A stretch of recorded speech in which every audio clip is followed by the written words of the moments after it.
All right, everyone. Welcome once again to the Faces of Business. I'm your host, Damon Pistolka, and we are live today. And I'm excited because we're going to be talking about the best 2024 SEO practices from a CMO that knows. And we've got Max Montejo here from NextNet Media.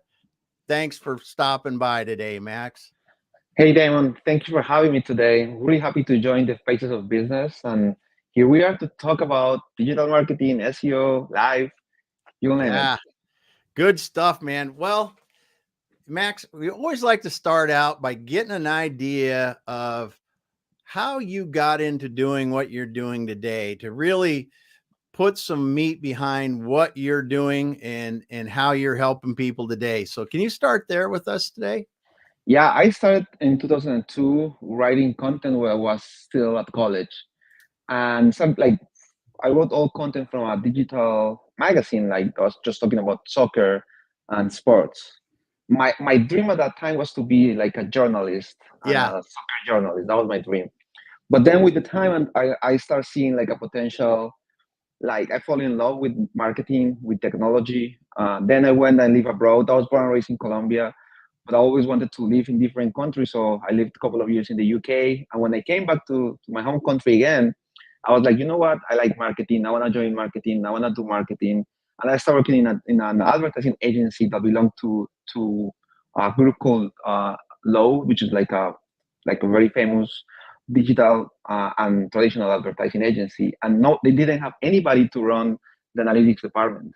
So I Oh, was reading a book at the time about Google Analytics back in 2007, 2008. And then I was like, maybe I can be the person. So I switched from content to data. It's called data at that point, very early ages. And then I started also doing the Google AdWords for different clients.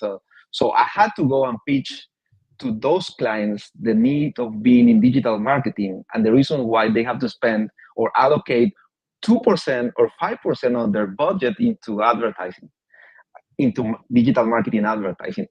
Back in, for those who are maybe less than 30 years old, 10, 16 years ago, everyone was spending money on TV, on yeah. newspapers, at Yeah. home. And they were like, why are we switching from TV that I have a national reach for something called internet? Why do we need to do it on internet? So I was one of those few people who were pitching to clients the reason why digital marketing was an important thing back in the days. So fast forward 20 years from the almost 20 years after that experience, I'm here in the States. I've been living in the US for the last 13 years, and now I'm the CMO here at Nextnet Media, a company that pretty much is the powerhouse business of different, more than 200,000 business success stories, combining digital marketing, SEO, link building, marketplaces, and we have pretty much clients all over the world, the US, Australia, the UK, Canada, Europe, and we have a 24/7 operation as well. So that's how I'm very fortunate to be part of this group, and here we are, just trying to grow this company. Yes. Yes. So I've got to go back. I've got to go back into your history, and I go on tangents once in a while. Talk. I'll just warn you. So, is it weird to think that you were selling AdWords when people were trying to get convinced to go from TV to AdWords? And now it's probably flipped a bit, and people don't think about advertising on TV nearly as much as they do digital advertising. That's correct, and it's really like now that you connect the dots that way, it's really funny. I Yeah. remember talking to clients and explaining to them that we could measure the conversion rate or we could measure different objectives on their digital platforms by combining different advertising vehicles, and they couldn't believe it. They were like, no, this is just like oil. Maybe there's a way for us to do it different. I have a big reach. So that one was a very important part of my professional career. But now, this year, I mean, in 2024, still tough to get clients to understand that digital marketing is not only Google and Facebook, that digital marketing has more like an omni-channel approach. And I Mhm. think we're still struggling a little bit with different clients to understand that it's not only the magic bullet, it's just more creating consistency like a marathon. And sometimes they're just expecting to have just one magic bullet like this to start increasing their numbers. So yeah, it's the same problem, and I think pretty much what we've been trying to do for 20 years as an industry is just get the user attention.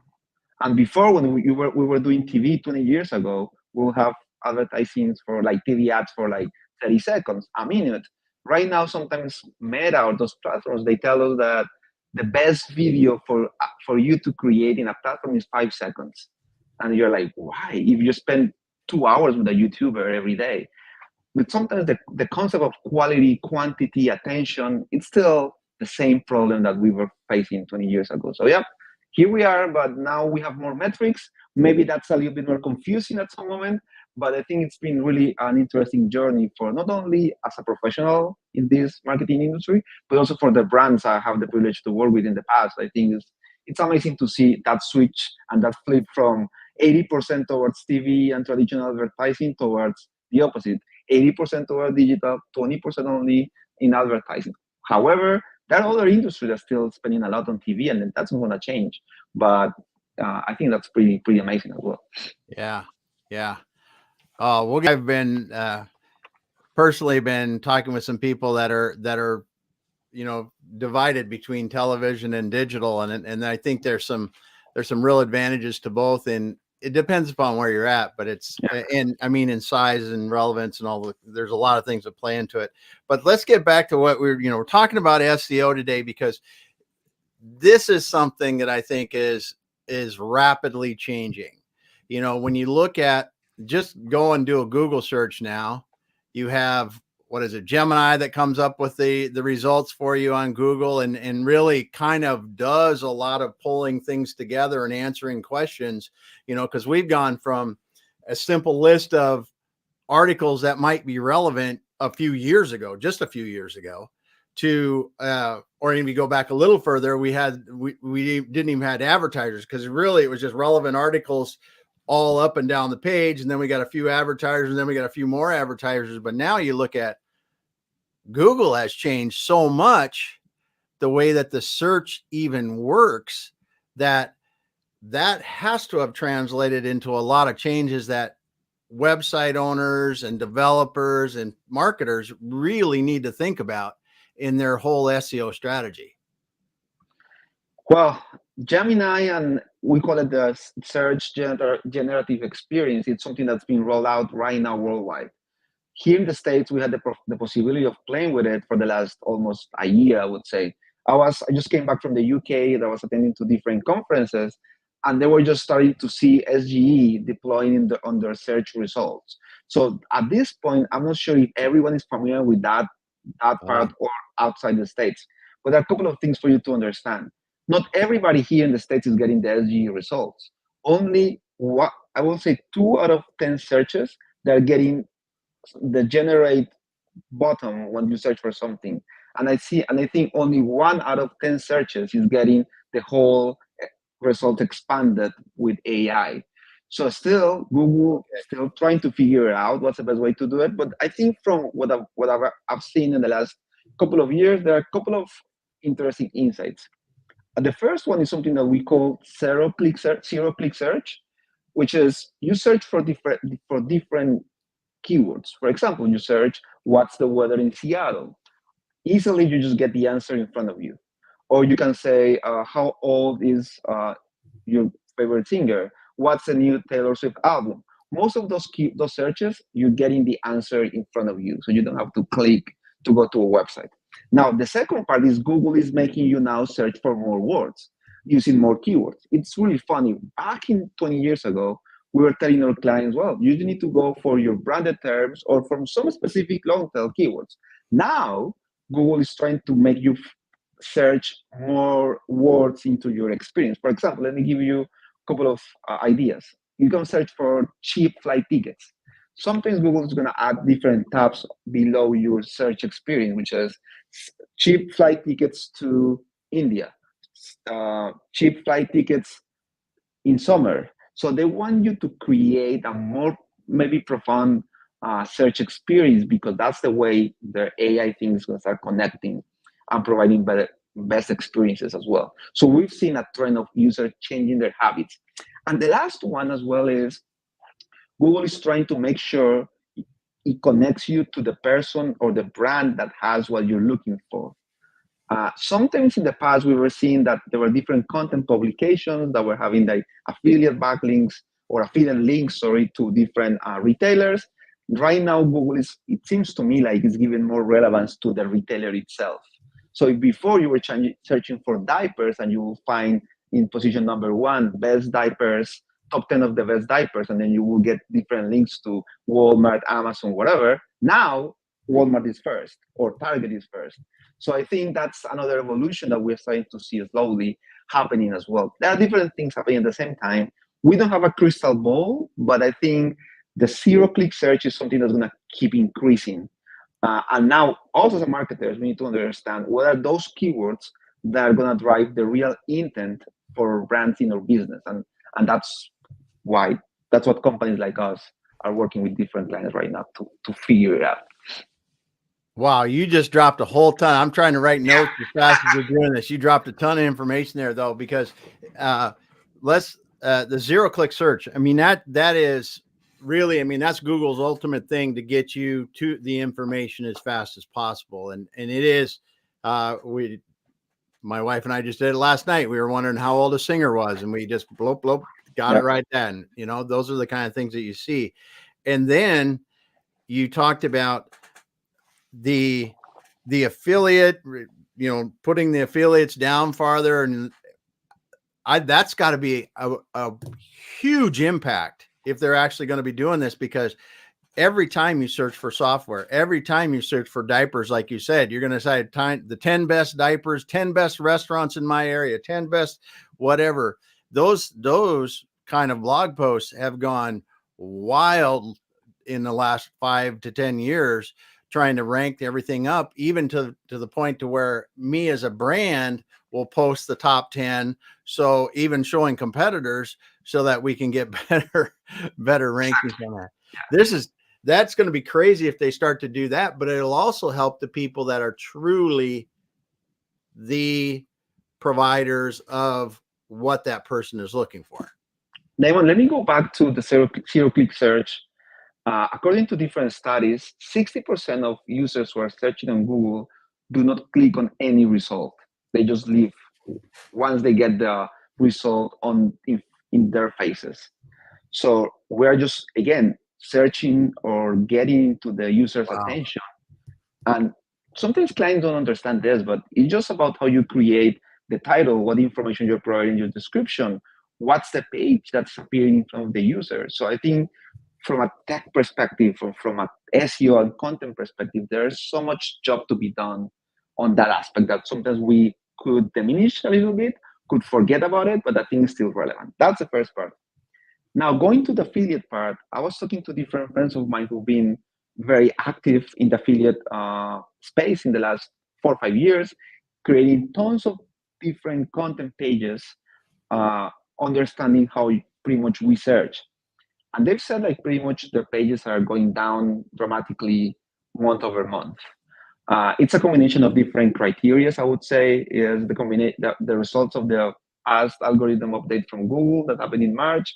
It's a combination of those changes as well. So I think right now we don't have like a clear path about what's happening in that industry, but we've seen like the retailers are getting predominant position right now, and it seems to me like maybe Google is saying let's just avoid the middleman.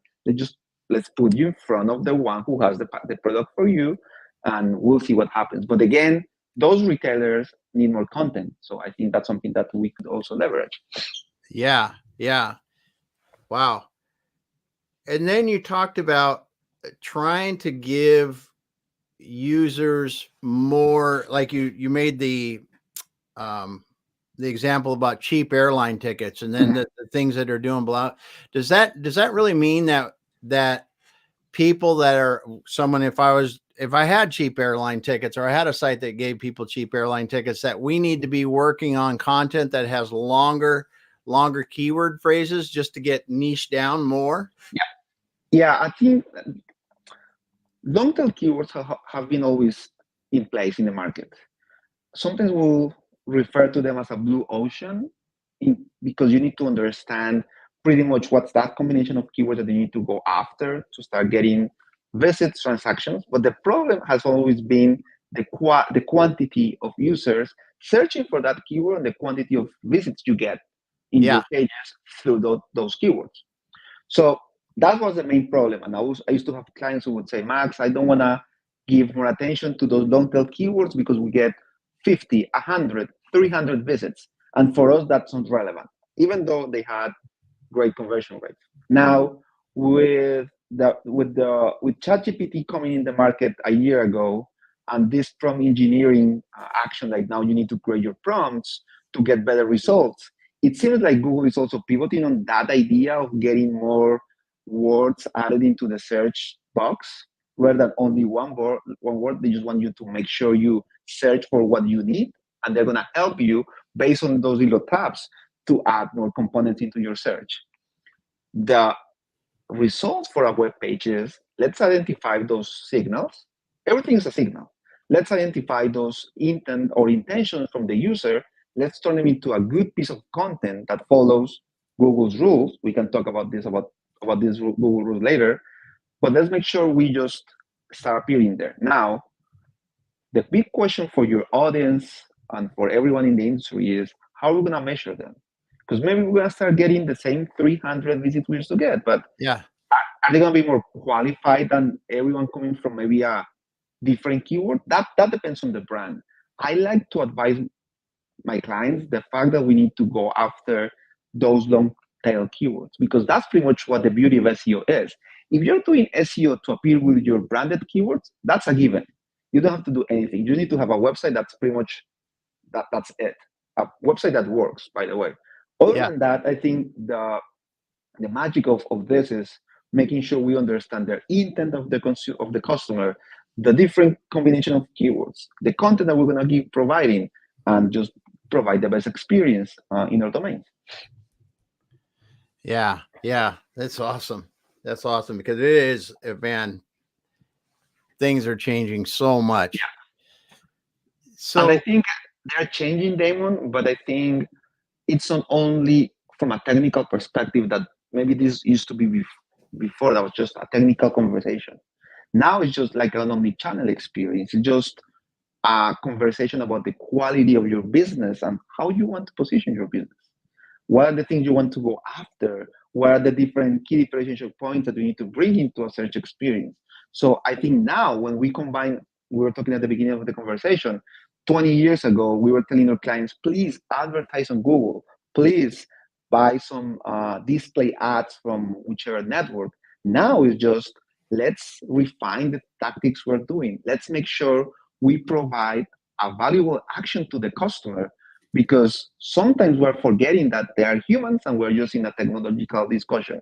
So I think that's the benefit of marketing in this year. And the last thing I would say on that one is if your website is not achieving 50 or 60% of traffic coming from organic efforts, that's a red flag that you need to be really looking into your tactics because you can depend on paid ads. You need to have a balance of multiple channels. But at the end of the day, organic into your website has to be or needs to be the most important source for your transactions, for your traffic, and for your quality of visitors.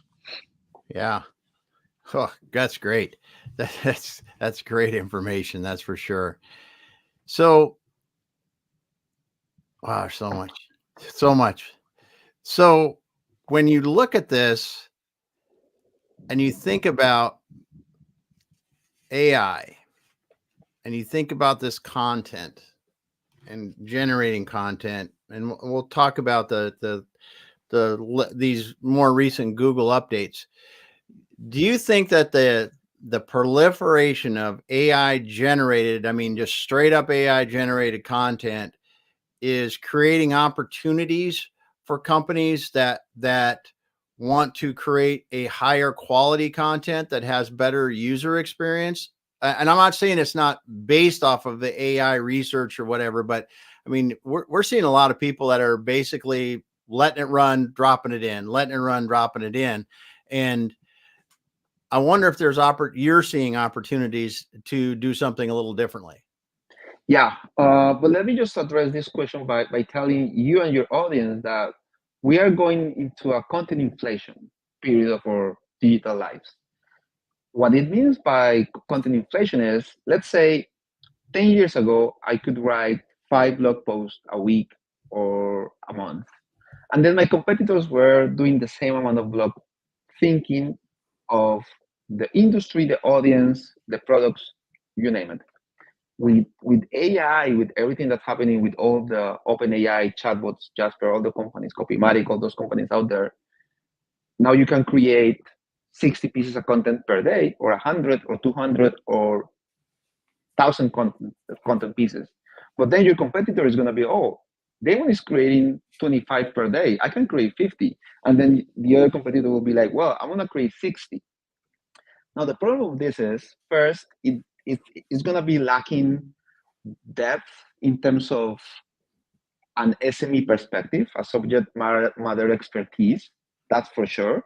And the second part is you're going to start creating content not for a human, just for a machine or a crawl to read it. So I think Google noted that one in the last couple of algo updates they came up with. And pretty much what Google is saying is you're free to use AI. You can use it as long as you follow the EEAT guide that we're giving you to write content. Google EEAT pretty much stands for experience, expertise, authority, and trustworthiness. And if you have those four in your content, you're going to be ranking fine. With that being said, you can use AI, and I think there's a big opportunity for us to start leveraging AI in our content from maybe a creative perspective, maybe helping us to create A/B testings from subject lines, titles. I still think the AI is a little bit generalistic.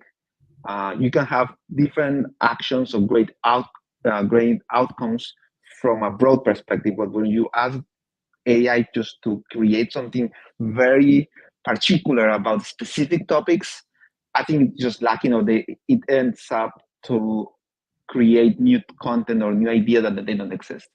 So I Yeah. would say just a balance, but I do see the opportunity there. And actually, we in our company we're using Next Media we're using AI to bring more actions to our client. We just released today one of our brands, the HOTH, a link. It's called the AI Link Select, which is a tool that pretty much matches your website with all the inventory we have from a link building perspective, and you just need to buy it. Based on AI, it gives you relevance, it gives you precision, and we just connect the publishers with the brands, which is great. But Wow. again, I think that's something that's going to be evolving. But for those who are listening out there today, just keep a balance. You can go gung ho on AI for sure, but be careful. You need just to remember you're writing for a human, someone who is looking for a problem to be solved in your brand, not someone who's going to read 2 million articles per week, because that's going to happen. Yeah. Yeah. It's a great point. Create the content for humans that they'll enjoy and use. Yeah. Good. Good. Good. So the other thing that is, and I think you've answered this a lot of this, but how do you think that AI is really helping marketers to become better? I think it's helping us a lot. It's helping us to get better in our time to make your go-to market. Uh, what the way I'm using AI with my team, it's like, let's say AI. If we sit in a meeting room and then we have 5 people of my team, AI is the sixth team member. And what I'm trying to do with them is just get us action inputs from a creative perspective about topics that we might not be sure how to approach them. Sometimes from a creative perspective, you used to have this syndrome of the empty page, which is you're in front of the computer with your Word document open and you're like, how do I approach this topic? How do I approach this thing? Now with AI can give us different ideas to start just warming up and create better things. From Yeah. a technical perspective, when it comes to creating landing pages, when it comes to creating different pages from a developer, I think it's giving us more to improve and increase the go-to-market speed, since we can do things faster. But again, it's not like today we're gonna get rid of everyone, and then we are gonna use only AI. I don't think that's the case. The case is just to use it with a balance. making sure you understand the value of the technology, but also you are the one who's fact checking everything. There's a human that's making sure that we know how to use it. We can't forget that. If we let it go by itself, I don't know how it's going to look like, but I'm sure in the future, we're going to see a bigger evolution on AI in the next 10, 20, 50 years. So, but that's, I think, too early to call, but I'm happy to use it. I like using it, but Yeah. I'm not relying on 100%. Yeah. Yeah. Well, that's great. And I think you're right there too, that so many people are talking about how AI is just making us better. And like your example of that open page, I can't tell you how many times I know there's a talk about that open page, not having those ideas and being able to get some prompts to get things started is it's a huge time saver. That's for sure. Yeah, Now, the other thing, you've worked in data, you understand data very well. How do you think, we see a lot of tools, and even Google's playing with some tools in the Google AdWords space with AI and helping us to understand what's happening with the data better. What are you seeing in that? How is it helping you guys be better in understanding what the data is telling you? I think like all different companies that are leveraging data are also using AI to provide a better experience for the brands. For example, we work with Salesforce. Salesforce launched a couple of months ago, almost like 6, 7 months ago, an AI product called Einstein. And it's pretty much based on providing you recommendations based on the numbers they've seen, providing you guidance, or also forecasting, and helping you to come up with better, not analysis, but at least showing you the different correlations. Now, when you go to GA4, I have to say, Google Analytics 4 for me, it's been a little bit of chaos. It's not as simple as it used to be, as I Yeah. used to be before.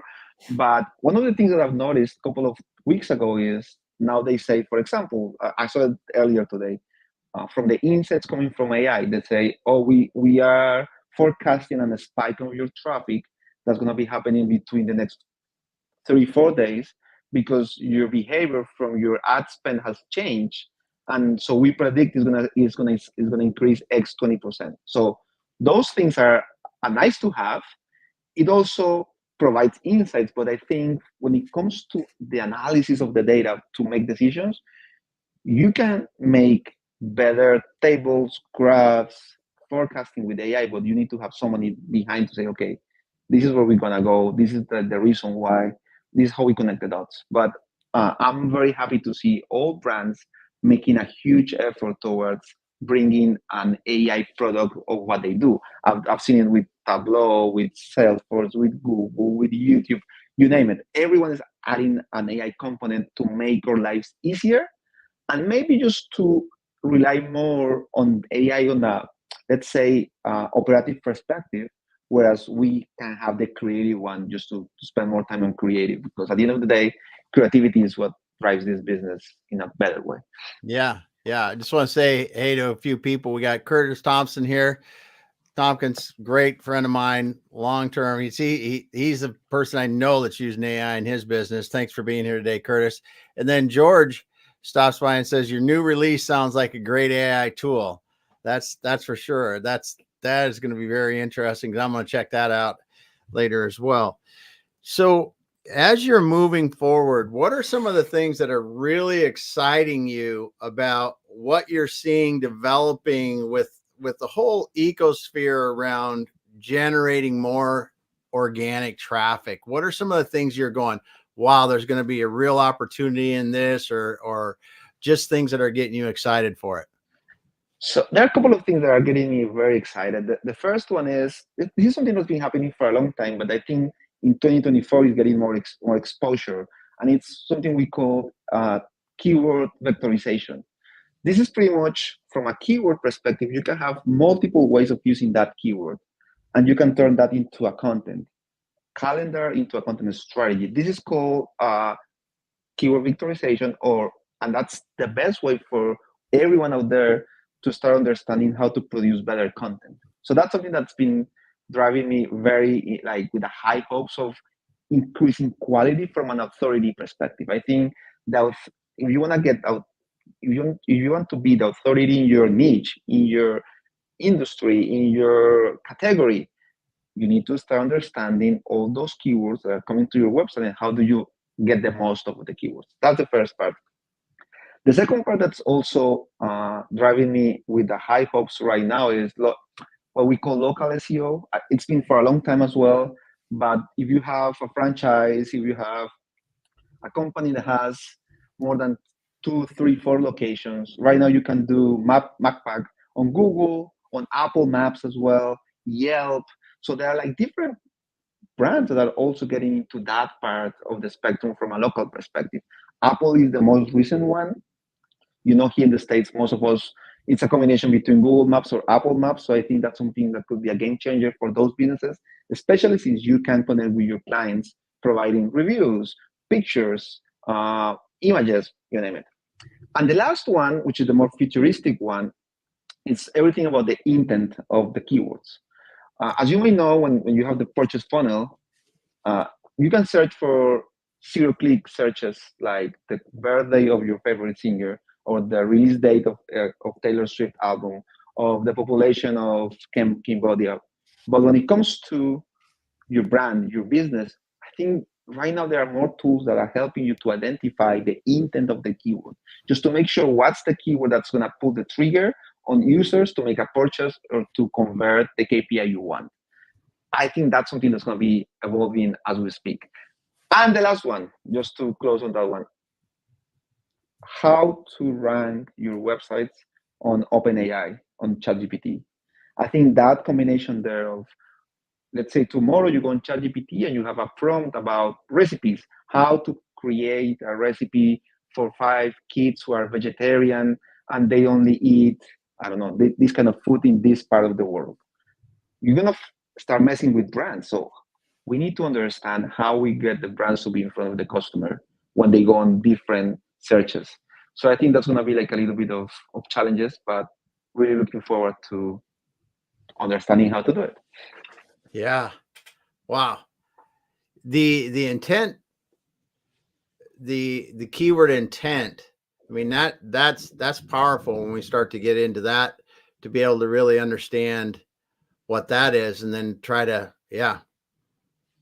Wow. Yeah, right now I think that's a big part, since it's like a connection of multiple neurons all together.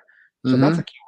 And when you have a big brain, you start analyzing and understanding different lines of keywords that are pretty much part of the same family. And I think that's a big game changer, because we're going to be able to test and learn easier if you follow the algorithm update, you don't repurpose your domains, if you create content that's good for the human, good for Google, good for the AI, good for everybody. So I think if you play that way, you'll be fine. Yeah. Huh. So the old tried and true SEO tactics of creating content, that's not dead. No, we have an internal joke in the team, because we say like every day someone says that SEO is dead, Facebook is dead, Instagram is dead, Bitcoin is dead. Like that's like a combination of everything that's happening every other month. But when I look at my clients' websites, their analytics, I look at the industry. I came from Brighton SEO last week, and again, like there was huge SEO advocates learning how to get their job better, and you could see like there were like 6, 7 different companies offering link building or offering content or offering AI technologies to map those keywords to create your topical authority strategy. That's when you start understanding and you say, okay, this business is evolving, but it's far from being dead. I think it's just evolving to a point that we're going to be having different challenges, but as long as we think about the customer, the user, and we provide value, we're going to be fine. But sometimes we forget about that and we just start creating things in an automated pilot that don't drive any value to the user. Yeah. That's yeah, that's good. That's good. It's good to know. Good to know, because there's a lot of people that have invested an awful lot in truly developing their authority, right? And Exactly. trying to get good content that really helps their and to know that that's still relevant is really nice.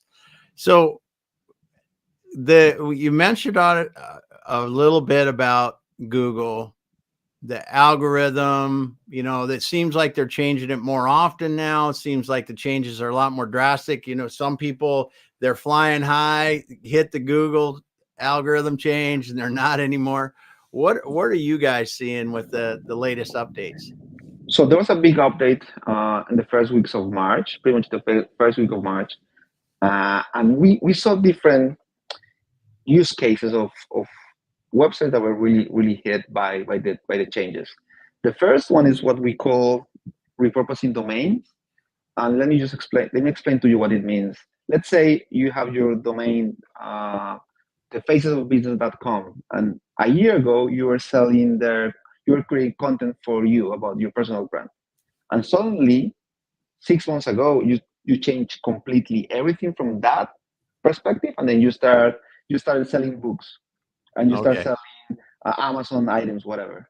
So Google is penalizing and was going hard on those who have changed the reason why they had that domain. That's repurposed domains. The second part is those who are abusing on AI content, uh, publishing 60, 70 articles per day in a high quantity without any relevance or value. That's important.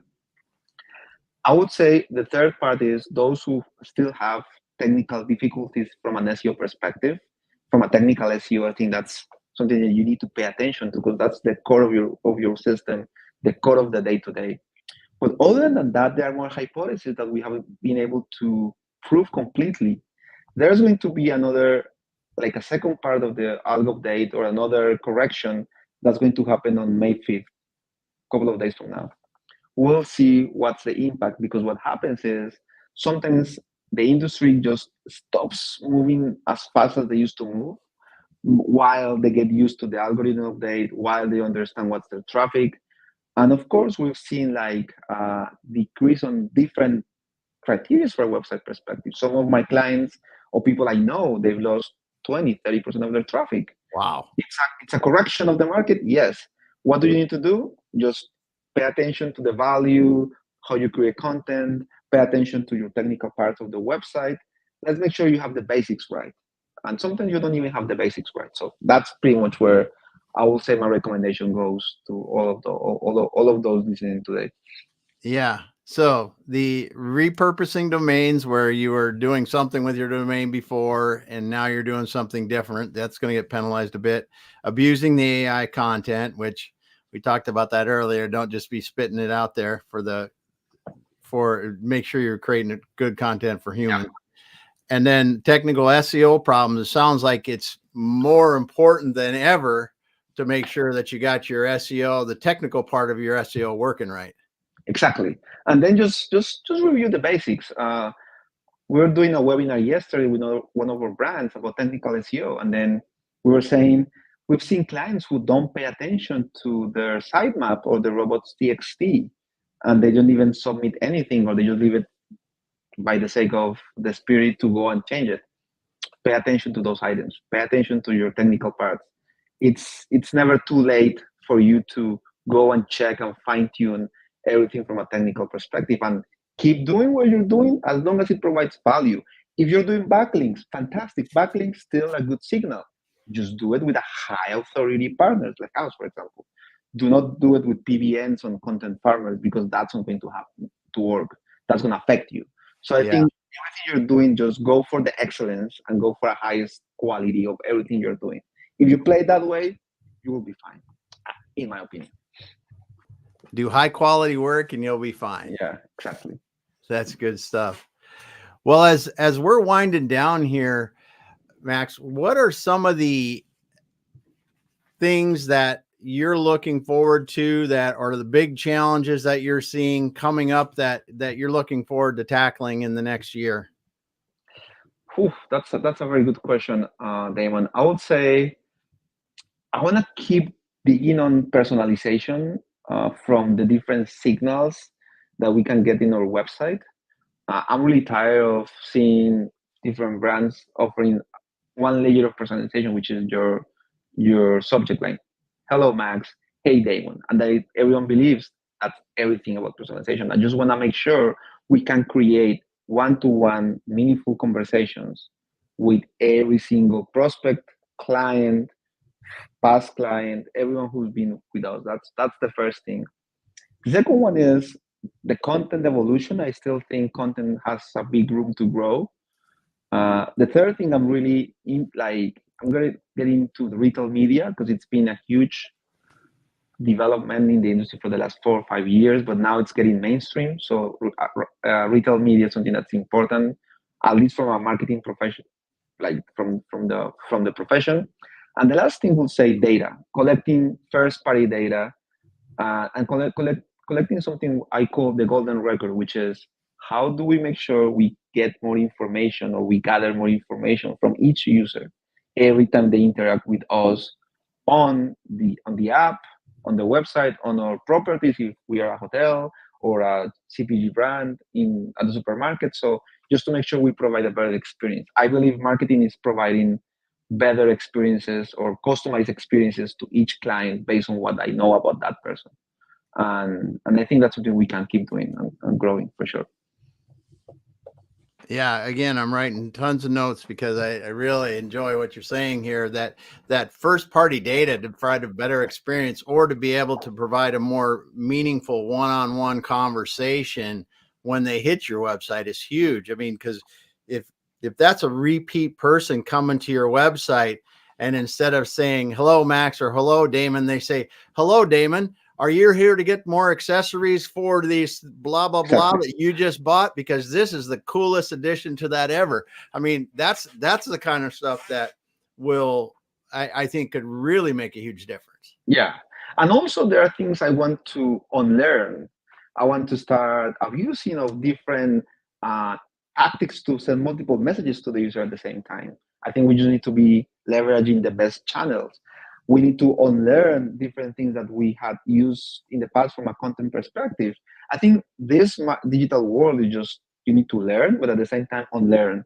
And that's the beauty of our profession, because I think it's evolving very fast, but we need to be able to provide value. As long as you provide value, I think you're gonna be able to have a better experience for your customers. Yeah, that is a good point on learning, because there are some of that, you get used to, we send an email, then a text, then a phone call, or whatever, these ways that people are communicating, or we always use text, or we always just some of these things that we've gotten used to, that's just the normal way of doing it. We have to rethink that and really, as you said, get more meaningful on a one-on-one basis, and know that you may like communication this way and I might like it that way, or have those different desires as we know more about those people. So good. So good.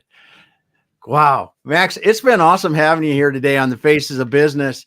If people want to talk to you guys at NextNet Media, or look at some of the products or some of the things you guys are doing, what's the best way for them to find you guys, find what's going on there?